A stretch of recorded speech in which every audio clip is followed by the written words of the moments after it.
Welcome. Uh, Today is going to be just kind of a mishmash. I'm showing you the bathroom wall. I've got the little swan tile glued on, and I think it's really cute. And then I'm wanting to put just a strip of really thin tiles to finish it off. And I'm going to be showing you that in just a minute here. What I did was I just painted some of my cobalt blue on here, but the cobalt blue is very bright and I wanted it darker. So I mixed it with black, but you probably can't tell that from here. And then I'm just going to go over it with some diamond glaze because I want it really shiny and glossy, just like the little swan tiles. So I've cut, I'm going to be cutting this in 1/8 strips when I get done putting the diamond glaze on and it's all dried. And here I'm putting on a little too much, but it really did gloss it up like I wanted it.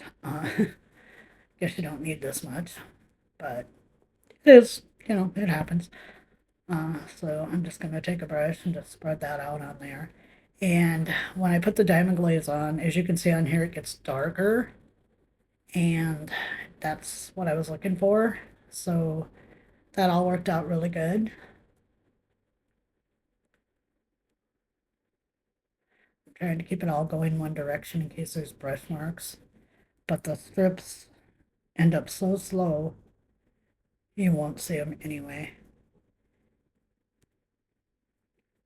So I'm just going to let that dry and come back and I cut the strips while it was drying, and this is what I got.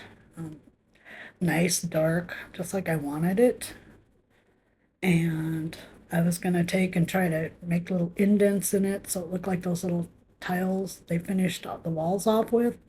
But it was too small and that didn't work at all. So now I'm just putting the glue on, and you know, it was kind of tricky trying to get the glue on this little 1/8 strip. But I wanted to use tacky glue to make sure it was fastened down nice. So I'm just laying it down now next to the little swan tiles. And I'm adding a little more glue. I'm just adding it along the tiles because it was too hard trying to do it on the strip. So that's how it looks, nice and glossy and shiny and really dark. And as you can see, there is a seam in my subway tile because I didn't have enough to do that section wall. And so now I'm just clipping the little end off.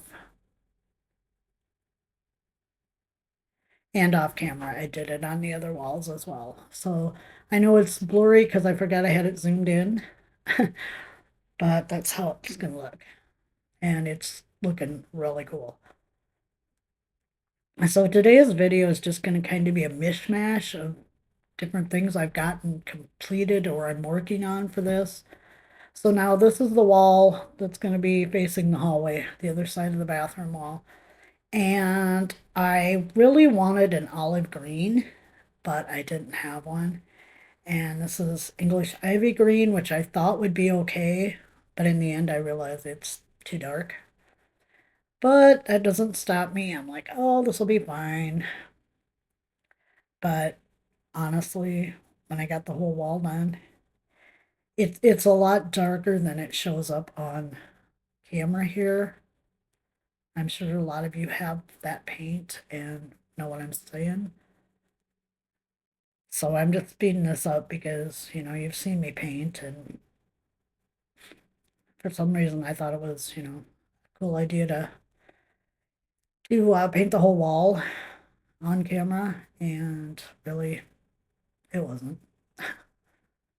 And I realized I didn't really have to go all the way to the bottom because I will be doing something else with that. So I wasted a bunch of time and a bunch of paint because in the end, as I said, it didn't remain the English ivy green. And you'll see that at the end of the video, what I've decided to do with this. And although I didn't have olive, I found another color. I decided to use Waverly's moss green, which isn't exactly what I wanted, but it's better than the dark English ivy green. So now I'm painting the side that goes the bathroom walls on the other side of, and yeah, it was just a waste of time and paint. I'm trying not to get it on the bathroom wall, but I want it there. Okay, so now I'm back to the girls' bedroom and I'm putting the uh, door frame on. And this wasn't a mitered door frame. I was making it like the one in my craft room, which is an old door frame, which just has the two uprights and then one that goes across the top. And yeah, I realized that I when I put the door in, I put a little piece of popsicle stick down at the bottom because that's what my flooring is going to be, and I accidentally glued the corner of the door shut. So that's what I was doing. I was releasing that corner, and then I'm sitting here going, I should have painted this side of the door white, but I totally forgot to do that. But I go back and fix that too, which I'll show you later. Um, it's one of those things you're going and all of a sudden you just realize, hey, you know what? And I mean the door looked really cool. The I was using the Waverly antiquing wax, and it gave me some cool looking, green type stuff on my door, but yeah, definitely doesn't look right being a brown door with white trim. So I decided to remedy that too, off camera, of course, because I don't know. Everything is just so I don't have time. It's too much, and I wish I could figure out a way to get paid what I get paid without having to work 10 hours a day, 4 days a week. That'd be great. I love my job, but there are certain aspects of it that I just don't care about at all. And so there I've got the top of the door frame, and I'm just making sure it's all lined up nice. I made my doors. I'm not good at making doors. This door ended up wider than the bathroom door, but I don't think it's going to be too noticeable. Um, yeah.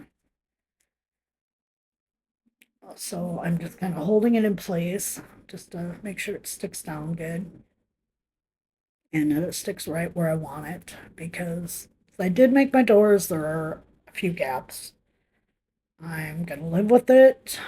And so I'm just setting couple of things on there just to weight down the corners and make sure that everything stays right where I wanted it. So anyway, moving on, I painted the door white, but at this point I realized it's going to take another coat or two because it, there were a couple spots where it just didn't want to cover. So I did go ahead and put some more on there, and now I'm working on the door frames that go around the bathroom door, and I'll speed that up because really it's just gluing, 30 pieces of faux wood. I did use the 110-pound craft card stock for the doors and also for the trim. So you can see right here, I'm showing you on my wall, I accidentally bent the wall a little bit, so there's a ripple, but I live in a very old house with plaster walls, and some of them do kind of, get that, whether the plasterer knew what they were doing or maybe the house settled over time, I don't know. But this is an old house in the process of being redone as the family gets money for it. So, it's what it is for now. They just moved in, or will be moving in when I get it done. And yeah, so I'm okay with that. Wasn't what I wanted to happen, but it did, and we're gonna leave it for now. So I decided to speed this up too because, it is just me gluing on door frames.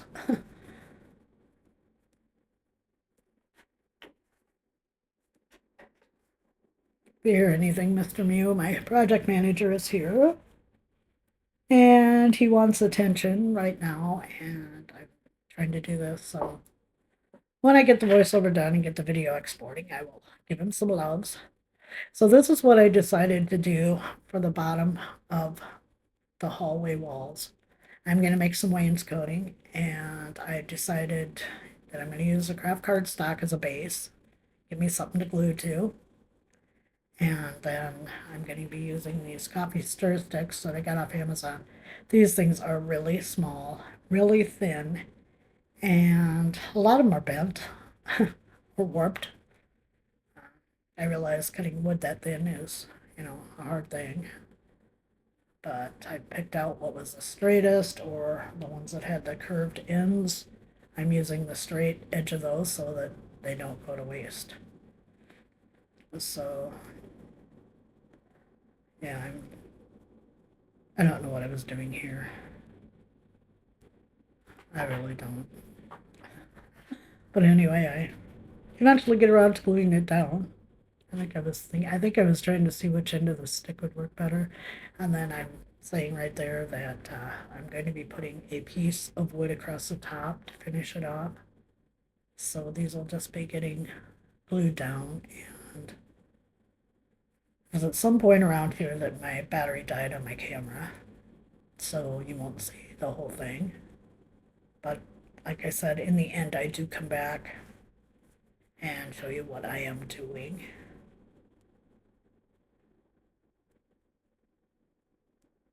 And putting glue on here so that I can glue several down at a time. Just a minute, mister. He really wants attention. He's so cute. You hang on.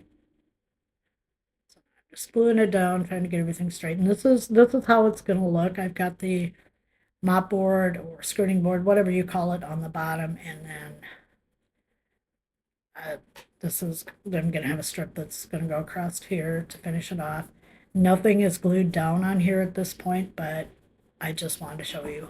And here's the bathroom wall in the house. I did glue one in, and that was the one with the window, because I did it out of poster board, and I had to redo it. So actually now it's in two pieces. I didn't get around the window good enough. So then this is just a shot of the girl's bedroom. I put some scrapbook paper on the wall over there. It goes okay. And then this is the other wall for the hallway that I've still got to paint and finish off the doorway. So I'm working on that. I need to get the chandelier wired up in here so that that's all ready to go and I can just do the floor. And go back and look at the wall over here, the bathroom. I think it's starting to shape up really nicely. About the boho project, I'm hoping next Tuesday to be back with that. There's my door all painted. Yeah, I'm hoping to be back with that because the wall also, because I put the plaster on too thick, the wall warped, and I'm trying to figure out what to do with that. It's not so noticeable from the inside, but if you look at the side of the box, not good. So I'm figuring that out, and I'm hoping to be back next Tuesday with the boho project. I hope you all have a great rest of your week. Thank you for joining me. Bye bye.